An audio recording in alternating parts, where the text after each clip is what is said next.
This week on Team 200.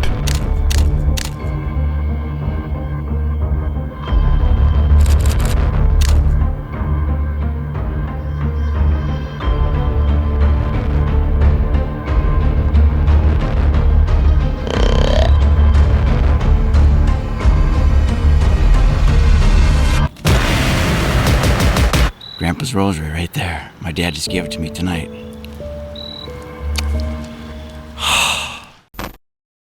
Team 200 is presented by Moon Guide.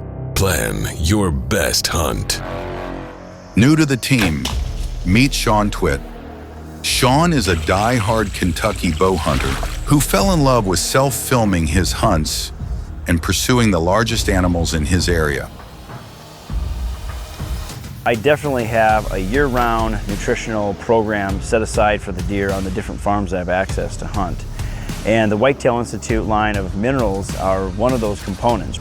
On top of that, when it comes to food plots, I mean, there's not much better food plot out there than a Whitetail Institute Imperial Clover plot, in my opinion. I also love the tall tine tubers, and last year I had a lot of big mature deer hitting my tall tine tuber plots on the one farm with a lot of consistency. Well, I'm out doing a little scouting here. It's late July, and when you have a light rain, a drop in temperature, high barometer, and a red moon, the conditions don't get any better. So there's a big buck that I'm waiting to show up and see how much more he's grown. It's a buck I call Dagger. I don't know if you guys can see that or not.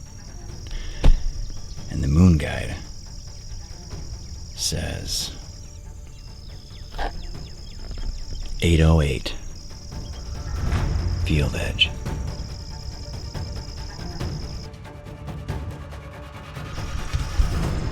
Like clockwork. So I had an encounter with him about 150 yards away from where I'm parked right here last September. But I think if you use the Moon Guide like I did, you're going to find an interesting, very intriguing, noticeable uptick in the daytime activity during the times of the month that the Moon Guide is suggesting that you hunt. Shawn had a few bucks on his hit list for the 2024 season.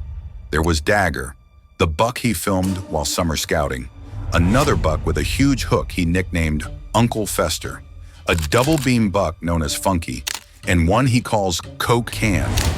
But the one Shawn had his hopes set on was a buck named Thanos. Truth is, Shawn has a whole smorgasbord of bucks to chase, with his food plots as the main attraction. Now, it's just a matter of time before one of these Kentucky giants slips up in the daylight.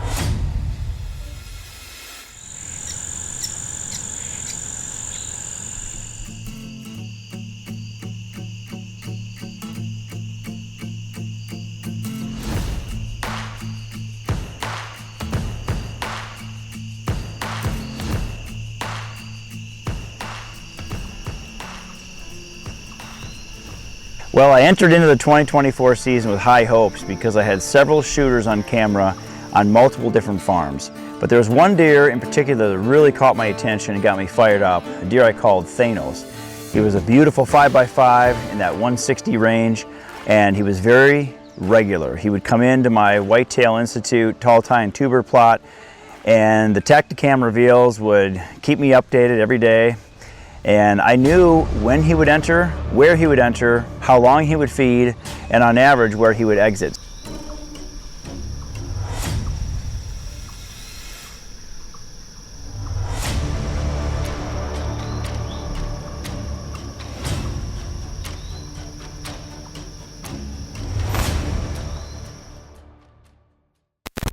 Shan Twit has strategically planted a Whitetail Institute food plot atop a steep bank, providing perfect stand placement where he can access the spot without detection. The whitetails have been hammering the tall tine tubers, and just like clockwork, his target buck has just made his appearance.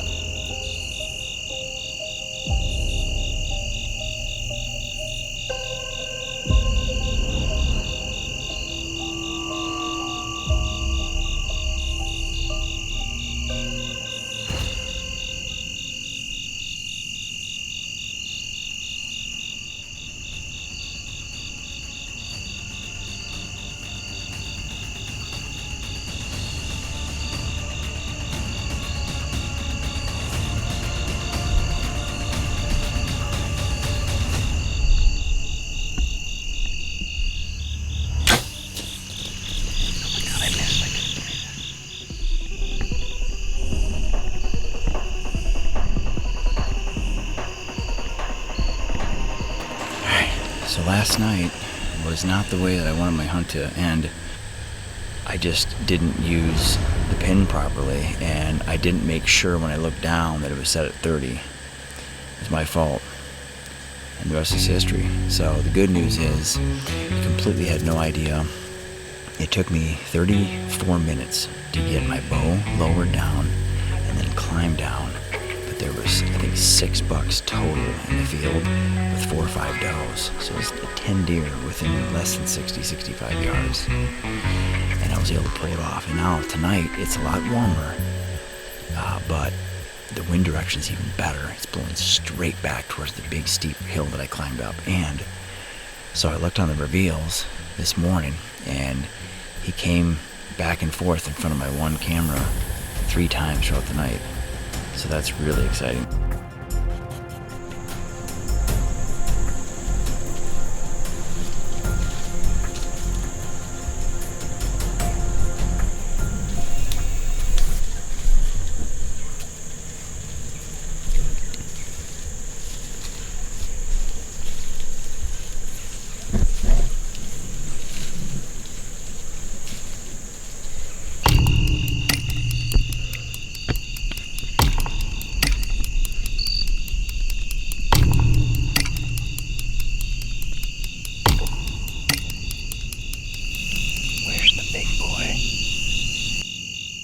The big boy shows up, but this time it's not Thanos. It's a buck named Brute.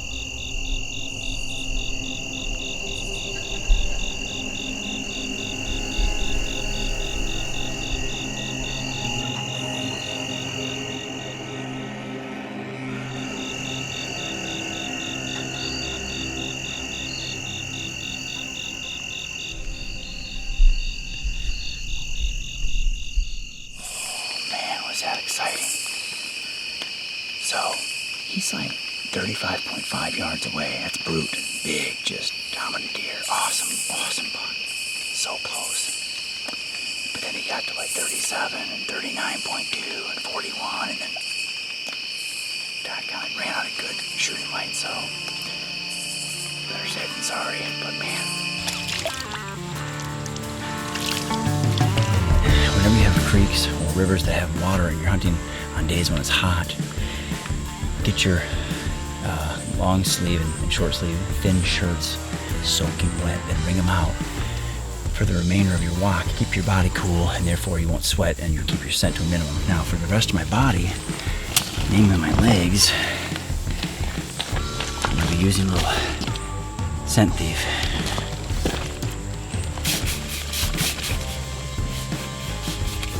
Use a liberal amount.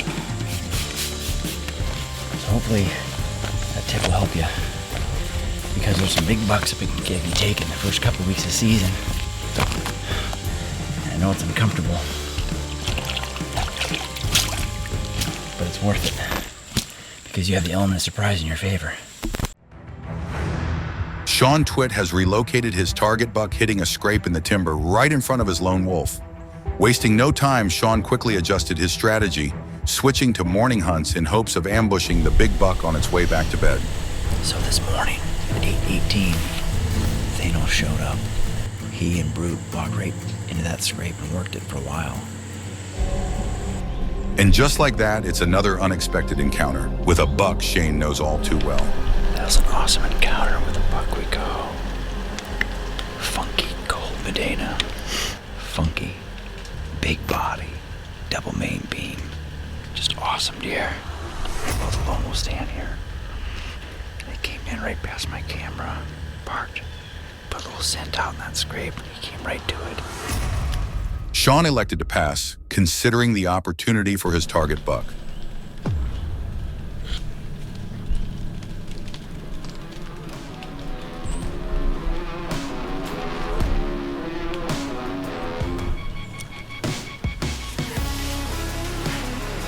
Buck number 3. So, really cool color to his rack. Wide. His G4s are short. And his G2s, are not that long either. But I mean, that's a buck we call Beamer. Came in at the old scrape, baby.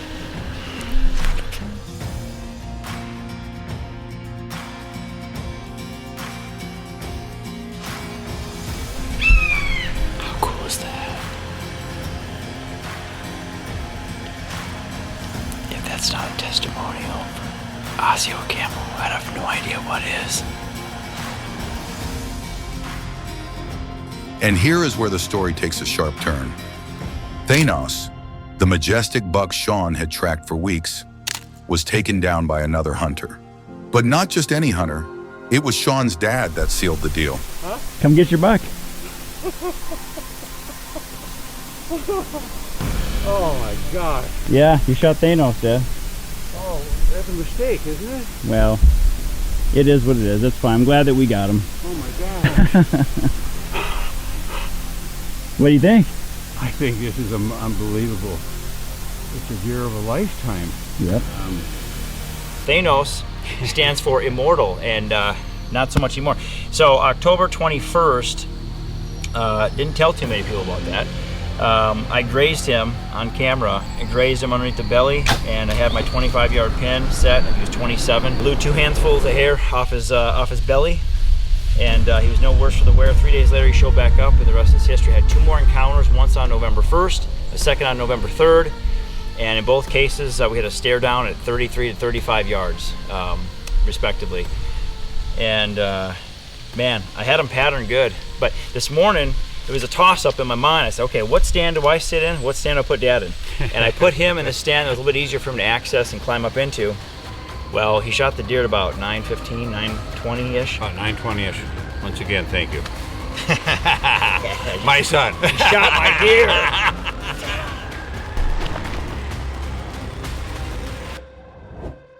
After transitioning to a new farm, Shawn checks his trail cameras and instantly recognizes this thick-bodied 5-year-old warrior.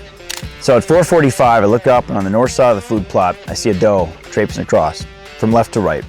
Moments later, Fresh came right behind her, and so I stood up immediately. I grabbed my Esh custom call, I grunted to him, got his attention, then I snort wheezed to him, and he knew where I was, but that doe was just inside the timber, so he stopped momentarily, he made a scrape, and then ducked right into the timber, and that was it. Come on, buddy. I think that's a buck I call Fresh.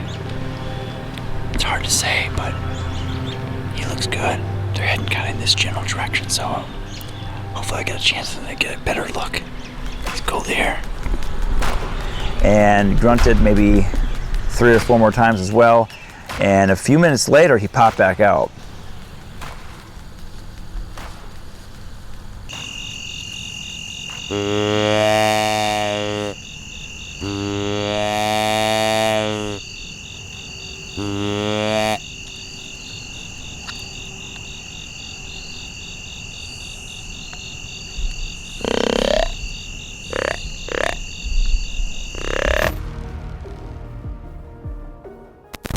When I'm hunting, I like to create a pocket of deer scent around my stand. This keeps everything calm, especially those bigger bucks when they get inside the kill zone. Get a little calming scent in the air. Calming scent is a blend of deer scents that keep the deer calm by creating the illusion of multiple deer in the area. Just spray it in the air from your stand every hour or so to keep the scent fresh and in the air. Make every hunt a success with raw frozen scents. After switching farms and hunting hard during the Red Moon week of the rut, Shawn gets a glimpse of a thick-bodied 5-year-old warrior. And he saw the other 3-year-old next to the buck decoy, and he didn't know who this intruder was. And here he comes, ears tucked back, stiff-legged.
Yeet.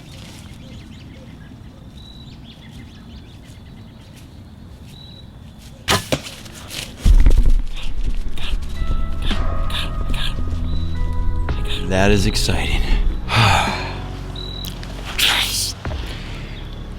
What a season this has been, man. I first saw that buck at 194 yards. He was chasing a doe. He chased the doe in the woods. And as soon as he disappeared, I snort wheezed to him and grunted loud. 10 minutes go by, he pops back out. And I grunt to him again. And here comes, he makes a scrape along the east edge of my soybean plot. Oh man. Thank you, Grandpa. That's for you, baby. Grandpa's rosary right there. My dad just gave it to me tonight. Thank you, God. That was amazing. Team 200, baby. Redemption. So here we are. Where do I start? The last time I tagged a buck in Kentucky was 2021, and I've been holding out on 2 absolute giants in 22, and then last year in 2023. So here it is, November 8th, sweet redemption after missing and then finally grazing Thanos. Had 4 encounters with him, all on camera, and then my dad was able to take him out yesterday morning around 9:15, 9:20. My dad is running camera right now. I mean, the whole combination, all the boxes were checked, all the hard work, making sure the plot came up, mowing it throughout the summer. This deer is huge. I'm from Wisconsin originally, and we're used to big deer, big body. And the further north you go, the bigger the animals get. But for Kentucky, this is a freak of nature. Big mature animal, clean, ethical shot, and capturing the moment on camera is what it's all about. Thanks for being here, Dad.